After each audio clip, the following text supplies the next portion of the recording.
శ్రోతలకు నమస్కారం. మన ఛానల్కు స్వాగతం. యుగంధర్ కథ 11వ భాగం. రచన ప్రసాద్ గారు. ఏమిరా ఇదేమి ఆట అనుకున్నావా? అధ్యాపక కాలమున అనవసరముగా గొడవ చేసిన యోగం పోయి గండం వచ్చును అన్నాడు జనార్దనుడు. బుద్ధి సామే, ఈ తప్పు నాది కాదు, ఆ నంజ కొడుకు ఎంకడిది.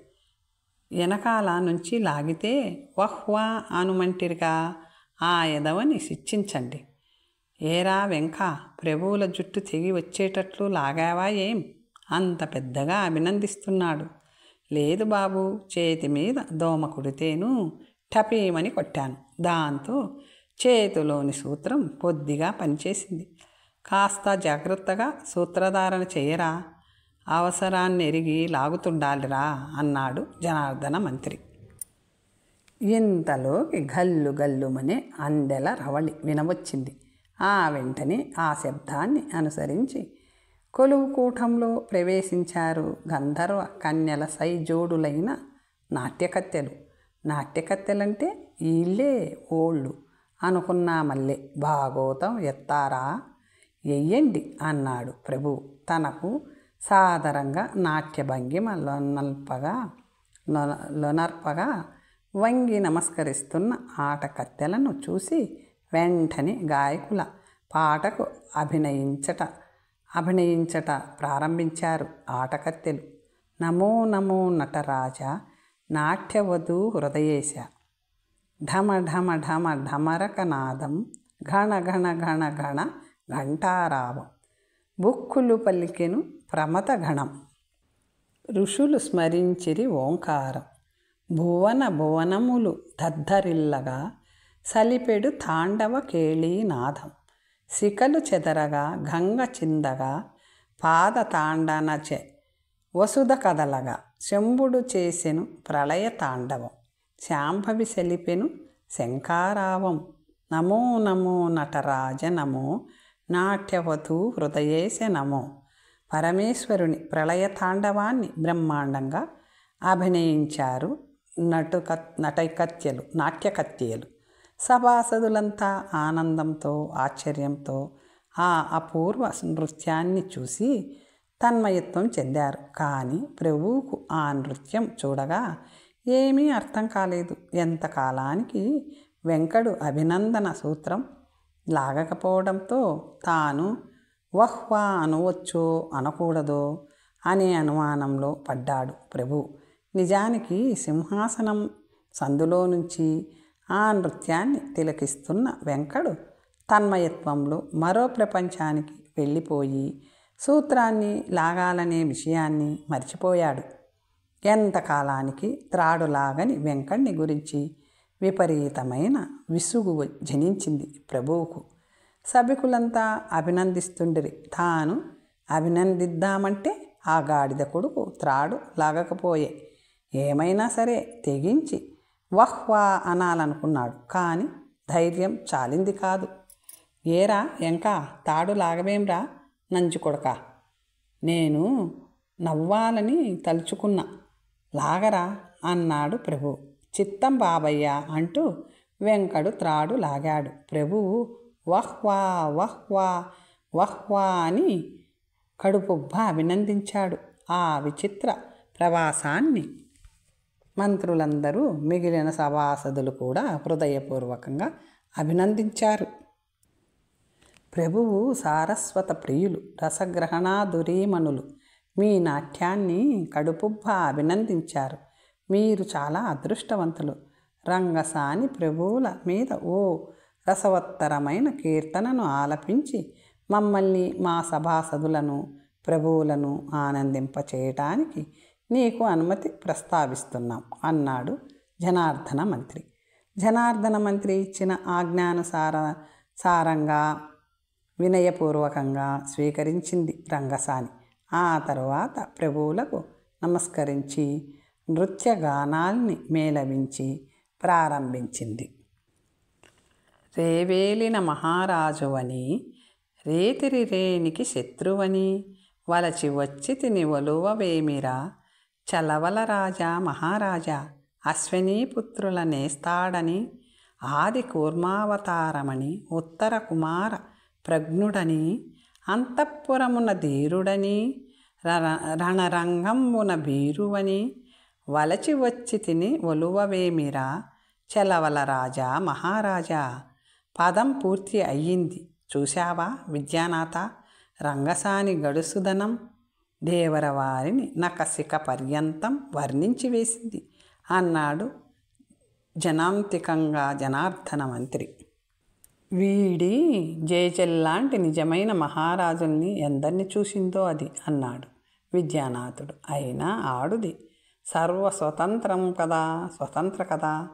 ఇంతలో సభాభవనమంతటా రంగసాని నృత్యాభినయనాలకు అంతకన్నా ముఖ్యంగా ఆమె పదంలోని భావానికి అభినందన చిహ్నంగా కోలాహలం మిన్నుముట్టసాగింది. నలుగురితో పాటు తాను హృదయపూర్వకంగా అభినందిస్తున్నాడు మహారాజు. వెంకటికి ఇది చాలా అన్యాయంగా తోచింది. తన మీద ప్రత్యేకంగా సలిపిన నృత్య గానాలకు కూడా 10 మందితో పాటే అభినందిస్తున్న ప్రభువును చూసి మరీ కొంచెం ఘనతగా అభినందింప చేయాలనుకున్నాడు వెంకడు. వెంటనే తన చేతిలోని అభినందన సూత్రాన్ని గట్టిగా లాగసాగాడు. సూత్రం బిగుస్తున్న కొద్దీ ప్రభువు తన అభినందన చాలదేమో అనుకుని జుట్టు నొప్పి పెడుతున్నా ఇంకా పెద్దగా మరింత బిగ్గరగా అభినందించడం ప్రారంభించాడు మహారాజు. జనార్దన మంత్రికి కొద్దిగా అనుమానం వేసింది. కానీ రేపు అనే శబ్దం అర్థమై అభినందనను అధికం చేశాడేమో అనుకున్నాడు.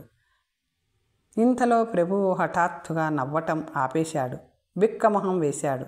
అతని ముఖంలో బాధ ద్యోతకం అవుతుంది. కానీ ధీర గంభీర వదనుడయ్యాడు. అసలు జరిగిన విషయం ఏమిటంటే సూత్రాన్ని వెంకడు గట్టిగా లాగిన కొద్దీ వహ్వా అని ప్రభు తల నెగురు వేస్తూ అభినందించడం. ఈ సవ్య ప్రహాసనంపు సందర్భంలో జరిగిన గొడవలో మహారాజు జుట్టు పాయతో సహా ఊడి వచ్చింది. జుట్టు ఊడిపోయింది అన్న బాధతో అరిస్తే తంతారేమో అన్న భయంతో, తాడూడి పోతే అభినందిస్తే ఏమవుతుందో అన్న బెంగతో ప్రభువు ముఖం భంగిమలు విచిత్ర గతులు మారిపోసాగాయి.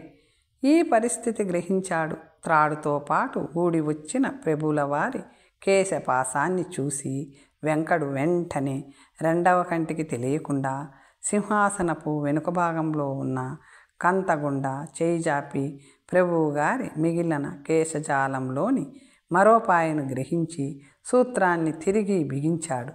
సారస్య గ్రహణం సమస్యగా మారిపోయిందే అని బాధపడుతున్న ప్రభువు తన కేశాలు మళ్ళీ సూత్రబద్ధంగా కావటం చూసి సంతసించాడు. ఇంతలో ప్రభువుగారికి వంగి సలాములు చేస్తూ నటువంటి బృందం నిష్క్రమించింది. తనకు నమస్కారాన్ని చేసి నిష్క్రమిస్తున్న నట్టువ బృందాన్ని ప్రభువు సత్కరించకపోయేసరికి జనార్దన మంత్రి వారికి సముచిత బహుకృతులనిచ్చి సత్కరించాడు. ప్రభువు తన తప్పు తాను గ్రహించాడు. తరువాత జనార్దన మంత్రి అనుమతితో ఒక ఇంద్రజాలికుడు ప్రవేశపెట్టబడ్డాడు. ఆ ఇంద్రజాలికుడు ప్రవేశిస్తూనే మహారాజుకు వంగి ప్రణామాలాచరించి ఆ తరువాత మంత్రివర్యులకు పిమ్మట సభాసదులకు సవనీయంగా ప్రణామాలర్పించాడు. ఆ ఇంద్రజాలకుని వేషం విచిత్రంగా కనిపించింది పేరిగాడికి. వాడు గుడ్లప్పగించి నోరు తెరుచుకొని వాడి వంకే కన్నార్పకుండా చూస్తూ ప్రక్కన ఉన్న జనార్దన మంత్రిని మెల్లగా అడిగాడు. ఈడెవడు సామి కేతిగాడిలాగా ఏసం ఈడును? వీడు ఇంద్రజాలకుడు. ఇందుకుడి సాకలోడా, తన్ని తగిలేయండి ఎదవని. ఈడెందుకొచ్చిండు? లేనిపోనిది నా నొట్టో దుమ్ము కొడతాడా ఏంది? చాకలి కాదురా చెవట, ఇంద్రజాలికుడు అంటే ఈడేం చేస్తాడిప్పుడు? వాడు గారడీ చేస్తాడు. వాడేం చేసినా నోరు మూసుకు చూస్తూ ఉండు, నెమ్మదిగా కసిరాడు జనార్దనుడు. ఇంద్రజాలికుడు తన ప్రదర్శన ప్రారంభించబోయే ముందు ప్రభువులకు మరోసారి ప్రణమిల్లి ఇలా అన్నాడు. మహాప్రభు, నా పేరు బేతాళనాథుడంటారు. మాది నేపాళ దేశం. అణిమా జ్యేష్ఠ సిద్ధులు పొందాను. టక్కుటమార్ల గజకర్ణ గోకర్ణ విద్యలు నాకు కరతలామలకం. భూత ప్రేత పిశాచ శాకిని డాకిని గాలి దయ్యాలు నా సేవకులు. ఇంద్రజాలకుడు ఆ మాటలు అంటుండగా ప్రభువుగారు సింహాసనంలో కూర్చొని గజ గజ గజ వణుకుతూ వాణ్ణి పంపివేయమన్నట్లుగా జనార్దన మంత్రికి సంజ్ఞ చేశాడు. జనార్దన మంత్రి తన వైపు ఉరిమి చూడగానే భయపడి అన్నీ నెత్తికే తెత్తుండాడు. నాను బతికి బట్ట కట్టేటట్టు గాని బట్టలు ఉతికేటట్టు గాని అవుపట్టంలా అని గొనుక్కుంటూ బెదురుగా ఒదిగి కూర్చున్నాడు. కానీ ఇంద్రజాలికుడు ఇంకా చెప్పుకుపోతూనే ఉన్నాడు. రాతిని కోతిని చేస్తాను, కోతిని రాతిని చేస్తాను, రాతిని పీతను చేస్తాను, గుర్రాన్ని గాడిదను చేస్తాను, గాడిదను చాకలిని చేస్తాను, చాకలిని గాడిదను చేస్తాను చెప్పుకుపోతున్నాడు ఇంద్రజాలికుడు. ప్రభువు జనార్దన మంత్రి కేసి చూసి నెమ్మదిగా ఇలా అన్నాడు. చూడండా, ఆ ఎదవడు నా ఊసెత్తద్దన్న చెప్పండి గాడిద కొడుకుని. జనార్దన మంత్రి ఎంత గంభీరంగా ఉందామన్నా నవ్వు ఆగింది కాదు. బలవంతాన నవ్వు ఆపుకొని ఇంద్రజాలకుని వంక తిరిగి, నువ్వు చేసేది చెప్పక్కర్లేదు, నేరుగానే విద్యనే ప్రదర్శించు అన్నాడు. చిత్తం అంటూ ఇంద్రజాలికుడు తన పనికి ఉద్యుక్తుడయ్యాడు. తన సంచిలో నుంచి మంత్రదండం పైకి తీశాడు. తన మంత్రదండాన్ని చేతిలోకి తీసుకొని కళ్ళు మూసుకొని పైకి చూసి ఒక సిపాయి వంక తిరిగి తన మంత్రదండాన్ని ముమ్మారు వాడి చుట్టూ తిప్పి, ఏ పిల్ల ఇలారా, వచ్చి సభ మధ్యగా నుంచో అన్నాడు. ఆ సిపాయికి కోపం వచ్చి, ఏయ్ పిల్ల ఏందయ్యా అన్నాడు. తక్కిన వాళ్ళంతా వాడిని చూసి విరగబడి నవ్వుతున్నారు. వాడు గాబరాపడి తనను తాను చూసుకున్నాడు. వాడికి నిలువున సిగ్గు ముంచుకొచ్చింది. చెరచెరా పరిగెత్తుకుంటూ బయటకు వెళ్ళపోబోయాడు. ఇంతలో మాంత్రికుడు, ఓ ఈ సిపాయి, ఎక్కడికయ్యా వెళ్తున్నావు, ఇటురా అని కేక వేశాడు. అయినా వాడు పరిగెత్తుతూనే ఉన్నాడు. ద్వారం దగ్గరున్న సిపాయి వాడిని చేయి పట్టుకుని ఆపాడు. ఏయ్, చేయి పట్టుకుంటావేం, నీకు అక్కర్లు లేరా, అక్కగారు లేరా, చెల్లెళ్ళు లేరా, ఇంత పొగరా, నువ్వు నా ఆసనం గాను అంటూ మెటికలు ఏడ్చాడు. ద్వారంలో ఉన్న సిపాయి తెల్లబోయి, ఏందిరా ఆ కూతలు, ఆడంగిలాళ్లకు మళ్ళీ అన్నాడు. ఛ అనుకుంటూ మళ్ళీ తనను తాను చూసుకున్నాడు. తానిప్పుడు ఆడది కాదు, మగవాడు అయిపోయాడు. గబగబా వచ్చి మళ్ళీ తన స్థానంలో నిల్చున్నాడు. ఇంద్రజాలికుడు ఒకసారి సగర్వంగా సభికుల వంక చూచి తన మంత్రదండాన్ని పైకెత్తి పట్టుకొని మహారాజు వైపు 2 అడుగులు వేశాడు. ఏయ్ మంత్రాలయనోయ్, ఆ యవ్వారాలు నా కాడ చేయమోక, తల తీయించగలను అన్నాడు బెదురుతూ పేరిగాడు. మాంత్రికుడు విస్తుపోయాడు. మళ్ళీ సర్దుకొని తన సంచిలో నుంచి ఒక రాతిని తీసి నేల మీద పెట్టి దాని మీద మంత్రదండంతో ముమ్మారు తాకాడు. ఆ రాయి చూస్తూ ఉండగానే కోతిగా మారింది. అది సభంతా కలిసి చూసి నెమ్మదిగా అందరి చుట్టూ తిరగసాగింది. అది ప్రభువుకు దాదాపు దగ్గరగా రాగానే ప్రభువు నెమ్మదిగా తిమ్మన్నా అని పిలిచాడు. అది వెంటనే చెంగున ప్రభువు భుజ మీదకు ఎగిరింది. అది చూసిన మాంత్రికుడు గాబరాపడి వెంటనే మళ్ళీ మంత్రప్రయోగం చేశాడు.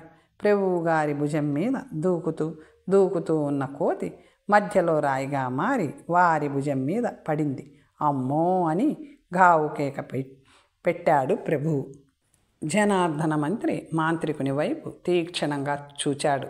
మాంత్రికుడు జనార్దన మంత్రి వైపు చూచి చిరునవ్వు నవ్వి ప్రభువుల వారి వంక తిరిగి, ప్రభువులు పెద్ద మనస్సు చేయాలి, తప్పు మన్నించి తలకాయండి మహాప్రభు అన్నాడు వణుకుతూ.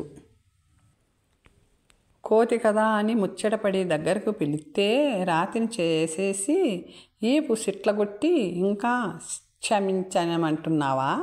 లాభం లేదు, నీ తల తీయించేదే కోపంగా అరిచాడు ప్రభు. మహాప్రభో, తెలియక జరిగిన అపరాధం క్షమించండి స్వామి అన్నాడు క్రీగంట జనార్దన మంత్రిని చూస్తూ.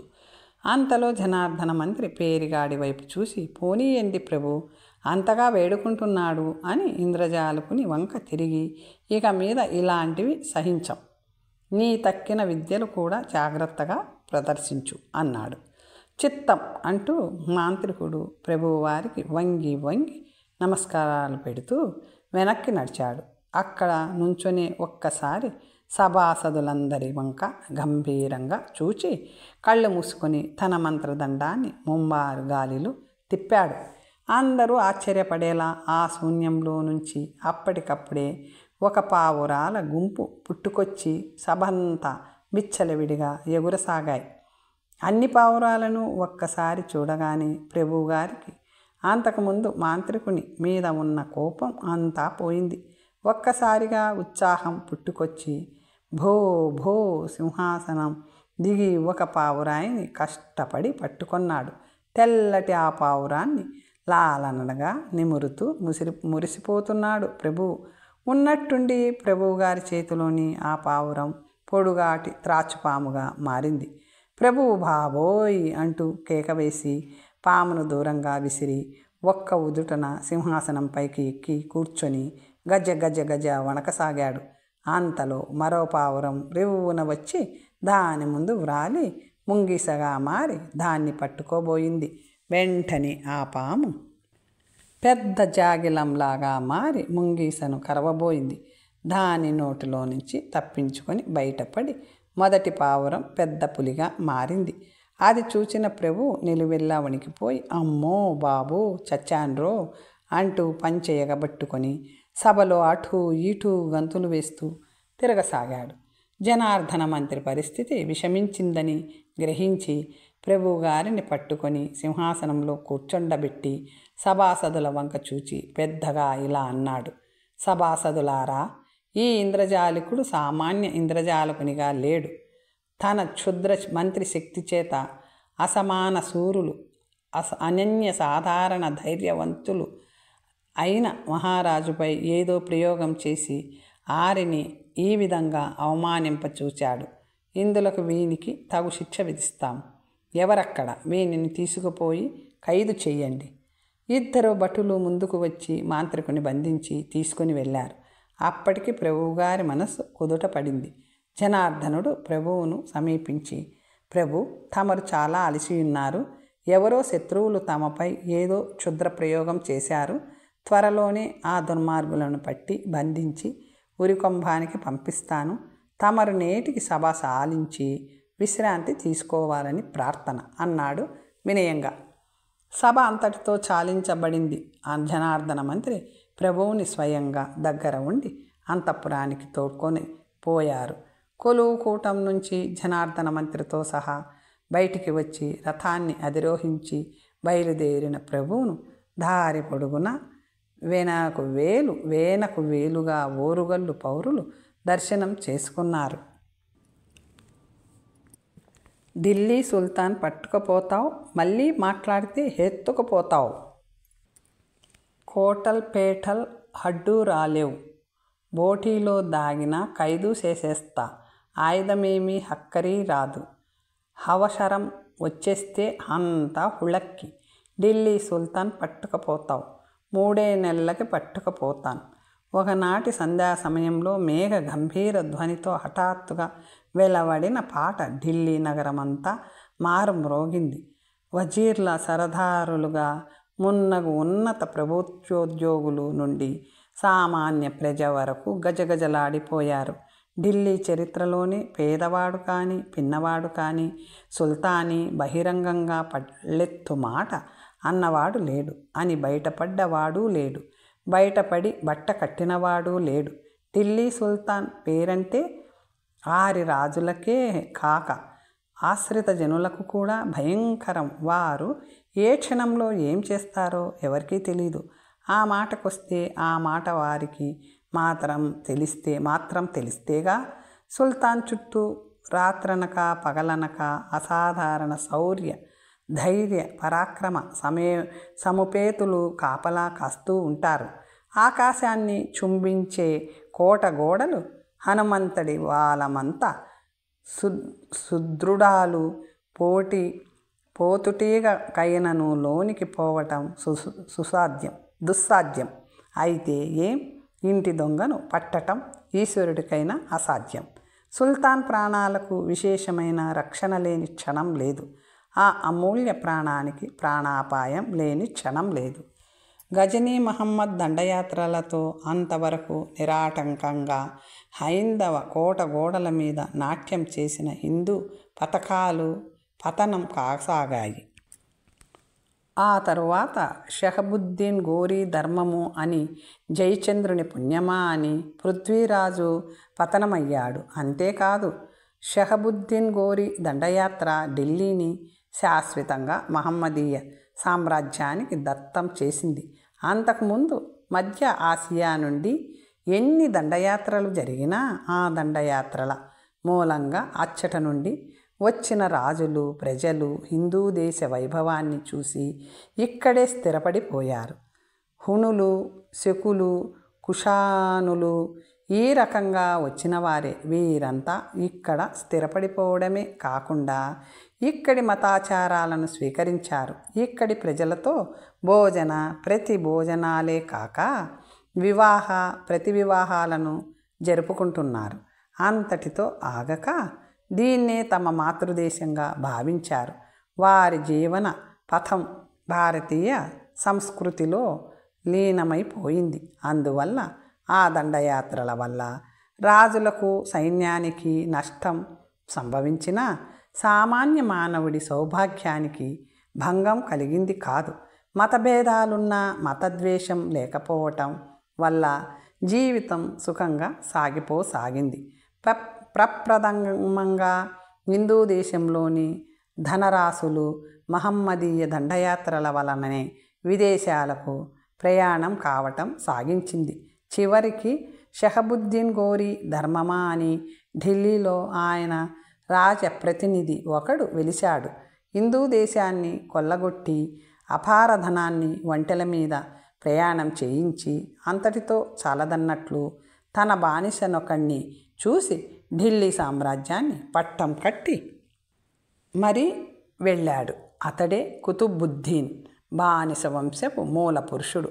ఆనాటి నుండి ఢిల్లీ సింహాసనం మహమ్మదీయ సంస్కృతి పీఠంగా వెలుగొందసాగింది. ఆనాటి నుండి ప్రారంభమైంది రాజనీతికి కొత్త నిర్వచనం. కానివాడు కాట్లో కలవాల్సిందే. అతడు తండ్రి కానీ, పినతండ్రి కానీ, అన్న కానీ, తమ్ముడు కానీ, చివరికి కొడుకైనా సరే సింహాసనానికి ఎవరడ్డు వస్తే వారల్లా సఫా. ఎంతమంది బంధుజనాన్ని ఎంత శీఘ్రంగా పరిమారిస్తే అంత త్వరగా రాజు కావచ్చు. ఎంత ఎక్కువగా పూర్వాపర విచక్షణ లేకుండా దారుణ మారణ హోమం చేయగలిగితే తన రాజరికానికి, సింహాసనానికి అంతరక్ష.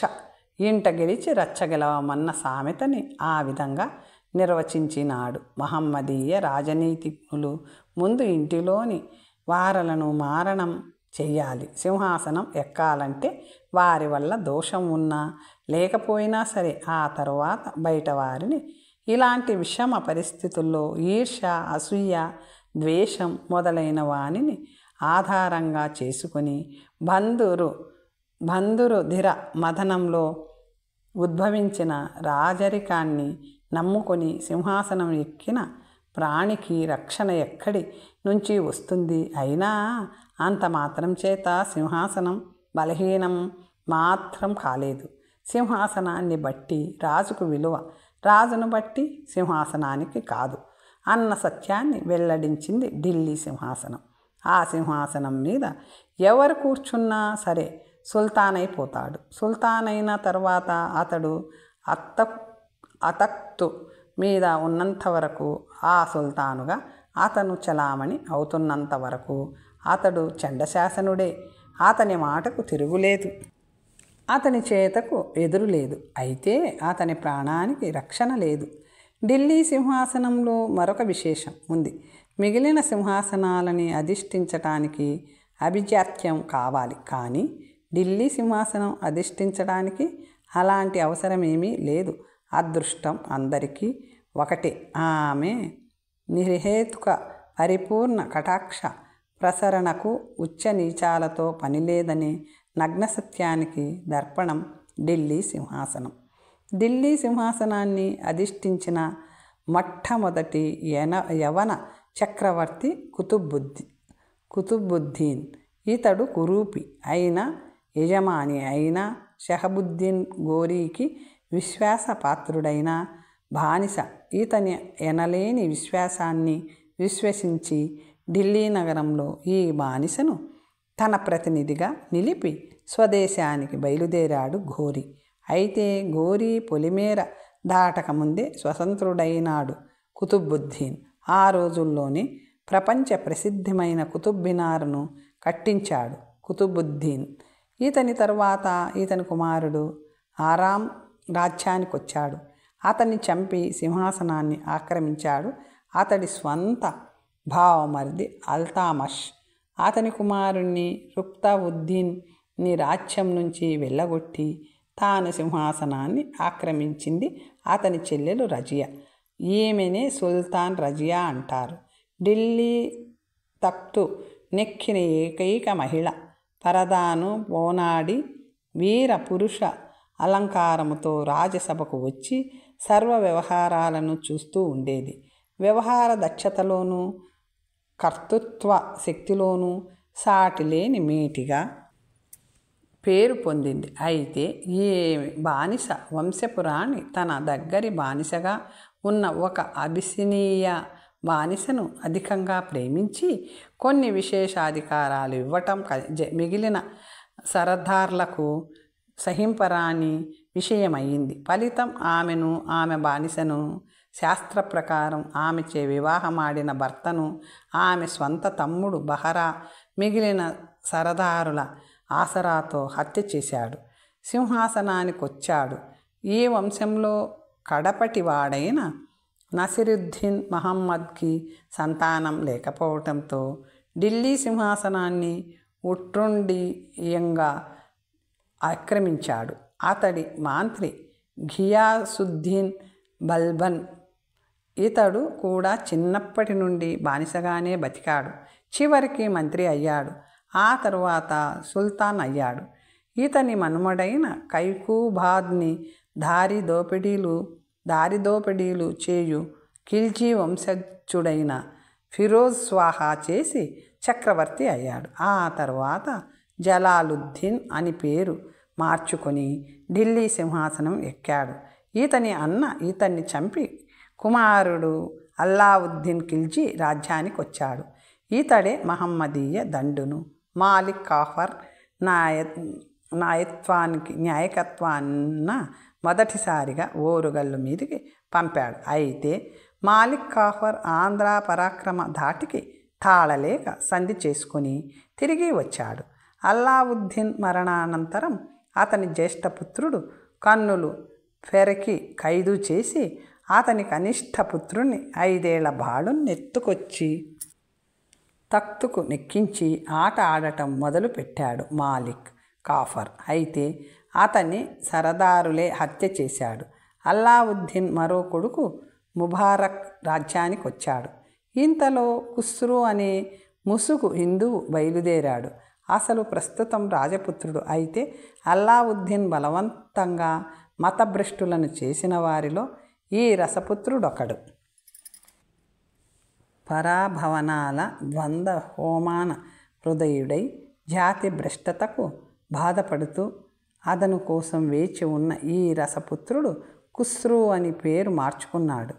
ఖుస్రూ అనతి కాలంలోనే మూర్ఖుడైన ముబారక్ ప్రాపకాన్ని సముపాయించాడు.